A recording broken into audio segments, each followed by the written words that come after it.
Hey, did you know that in 2004, a man in a small Colorado mountain town spent 18 months secretly building an armored bulldozer inside his own shop? And then he used it to destroy half the town? And this wasn't some random act of chaos. Every single building he hit, it was on a list that he had been building for years. This wasn't a movie or a game. This was a real Tuesday afternoon in Granby, Colorado. And for 2 hours and 7 minutes, law enforcement could do absolutely nothing to stop it. This is the story of Marvin Heemeyer, the man who declared war on his town.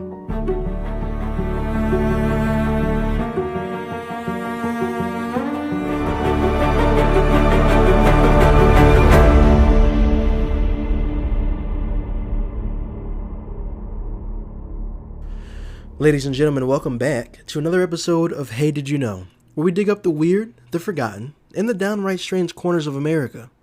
I want to say thank you to everybody who has subscribed, watched the videos, everybody who has followed on Apple or Spotify. Thank you all for being here with us. I really appreciate your support. We are doing a lot better and a lot more successfully than I expected us to do. Like, again, I said many a time that this was just a small project that I started.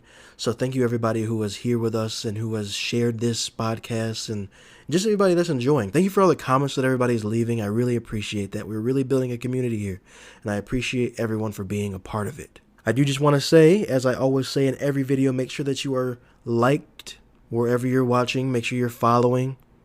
But enough of me rambling on about this stuff. You guys want to hear the story, so let's get into it. Before we get into the rampage, let me give you a backstory on how we got to that point. Marvin Heemeyer was born in 1951, and by most accounts, he lived a pretty ordinary American life. He was born on a dairy farm in South Dakota, never married, and enjoyed taking snowmobile trips with his friends. He even led a rescue effort to help a friend who had become trapped under a small avalanche. His friends and family, they called him a likable person, someone who would bend over backwards for anyone. And during his time in the Air Force, he was stationed at Lowry Air Force Base in 1974, which is what brought him to Colorado to begin with. He ended up moving to Boulder, then found himself in Grand Lake before purchasing 2 acres of land in Granby in 1992. So you're probably wondering, how did this man who would bend over backwards for anyone go from that to destroying half of the town? Well, it all started with a property dispute. When Heemeyer purchased that 2 acres of land, he didn't know it had a very basic sewage system. A sewage system in the form of a buried cement mixer, which had been left by the previous owners. And updating it would cost nearly double what he paid for the property. City officials told him that a septic tank would be a cheaper alternative, but he rejected that as well, calling the government's refusal to pay for a sewer line hookup, quote, extortion by government fiat. In 1993, he ended up opening up his muffler shop on the ground anyway, and that is when tensions began to build. In 1997, the original property owners, the Dochev family, announced their plans to expand their business and build a concrete batch plant nearby. They were buying up the surrounding land and hoping to sell off 23 parcels to small manufacturers. And that's when the town's planning commission told them that they needed to have a special permit. Of course, they also suggested that the Dochevs should try to purchase Heemeyer's plot to keep the plant away from the hotels and businesses along Route 40. So, the Dochevs approached Heemeyer with an offer.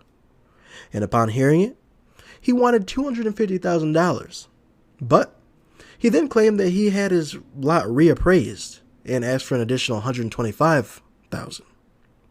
So, the Dochevs managed to pull together $350,000. But by the time they had the money ready, Heemeyer had already had his property reappraised, allegedly. And now, he wanted $450,000.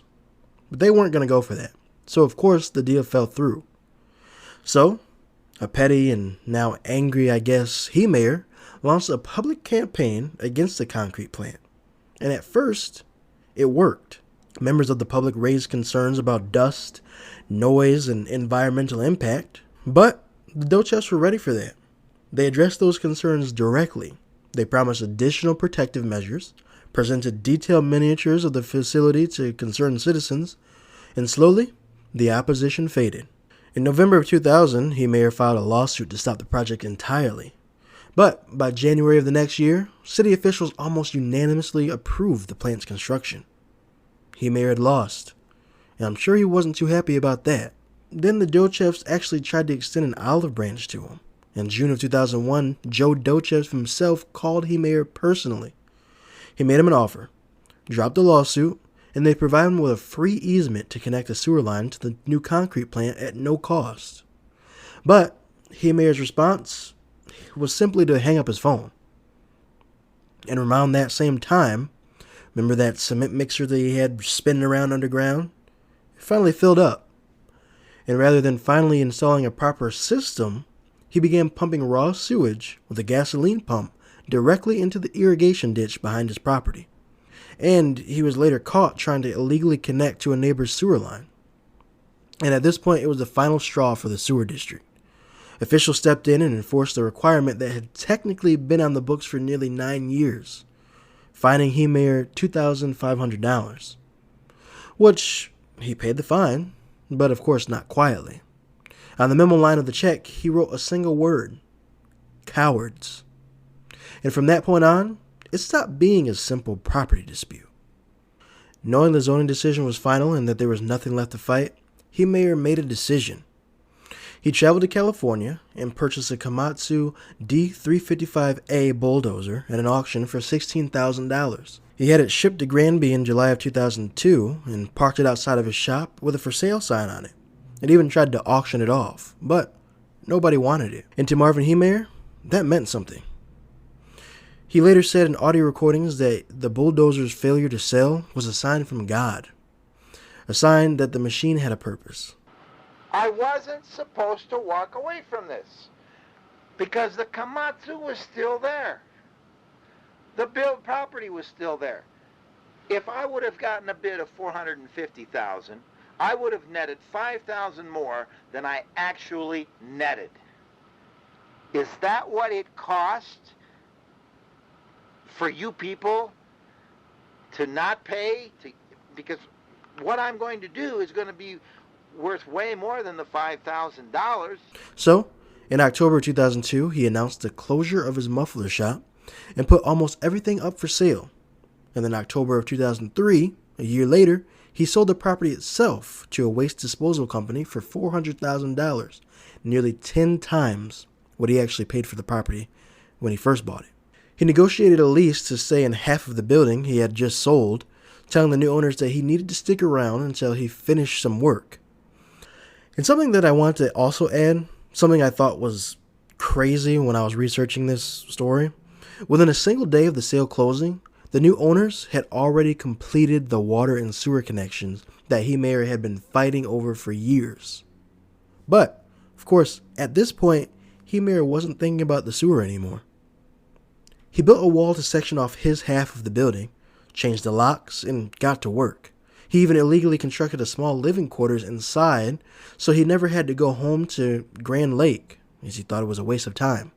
What he was building, he called the MK tank in his recordings. My Mars Komatsu, what did I call it? I got a name for it.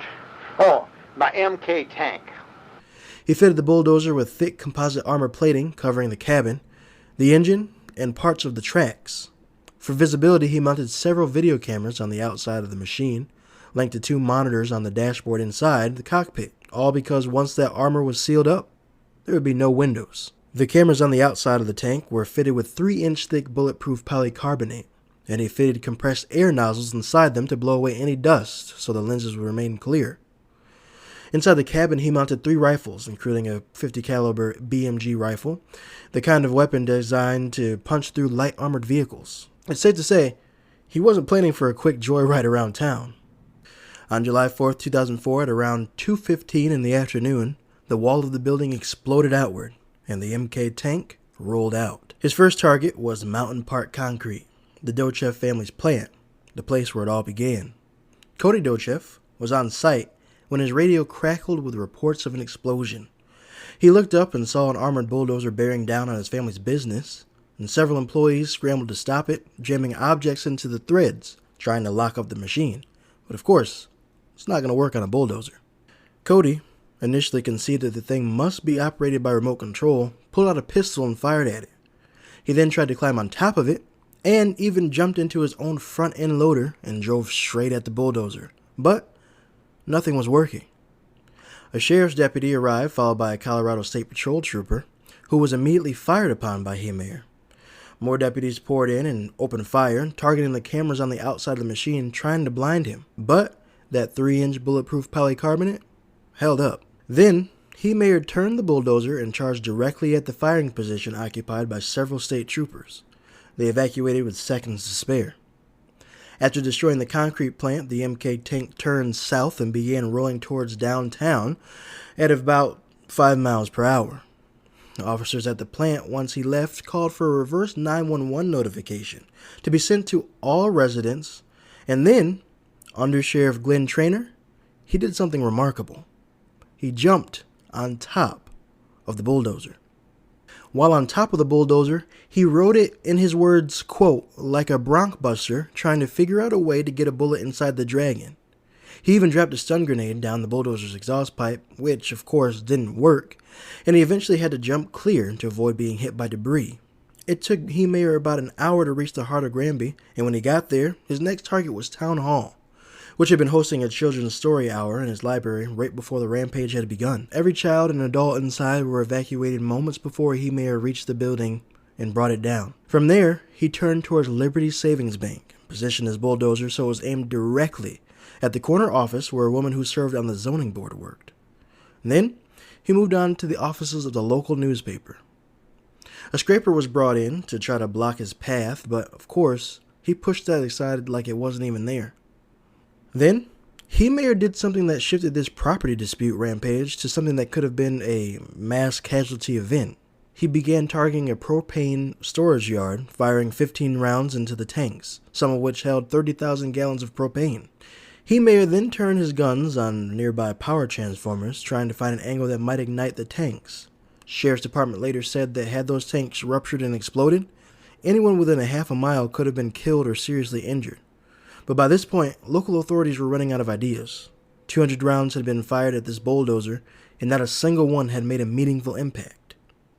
Things got so desperate that then Governor Bill Owens allegedly considered bringing in the Colorado National Guard, either an Apache attack helicopter armed with anti-armor missiles, or a 2-man firing team equipped with a Javelin anti-tank missile. He ultimately decided against it because a missile strike in the middle of town would do a lot more damage than what Heemeyer was going to be able to do himself. Heemeyer's final target was Gamble's hardware store.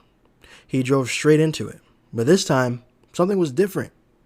While he was pushing through the building, one of the scrapers that had been following him was maneuvered into position on the sidewalk behind him, blocking his exit back onto the street. But Heemeyer was unaware of a small basement inside the property, and as the bulldozer moved forward through the building, the massive weight of the machine caused one of the treads to slip into the opening below. The tank was stuck, completely immobilized.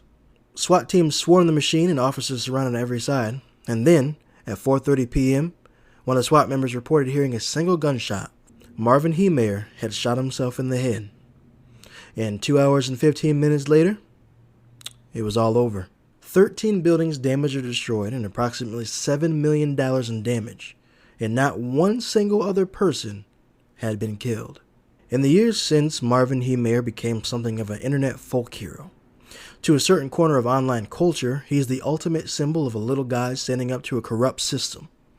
Some people even mark June 4th as Killdozer Day, which I had never heard of until I redid this research. But of course, not everybody sees it that way. A former SWAT commander who led the response that day said, quote, his intent was certainly to maim and kill. And the reporter who spent years covering Heemeyer's disputes, and who also nearly lost his life when the Killdozer hit his newspaper office, has pushed back hard on the folk hero narrative. Now, Heemeyer definitely had some real grievances. Zoning disputes and local policies can genuinely grind a person down, and the system doesn't always treat people fairly. But, on the other hand, the Dochefs offered him a free sewer easement. The town gave him 9 years before enforcing a rule that everyone else had to follow, and he was even offered more money than he originally asked for. In the end, Marvin Heemeyer was a man who felt the world had stopped listening to him.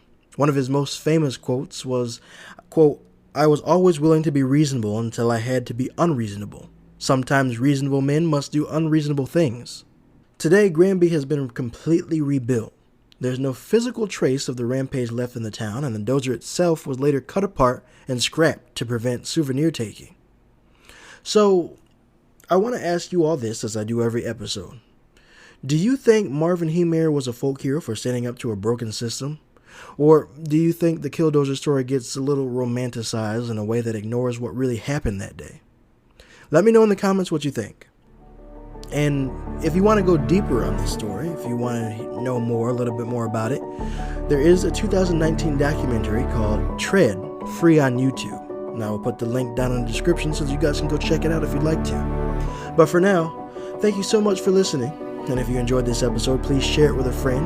And don't forget to follow because you're not going to want to miss the next one. Because next time, we're headed back to 1971 to a basement at Stanford University where a 2-week psychology experiment had to be shut down after just 6 days because the people running it had lost control of what they had created.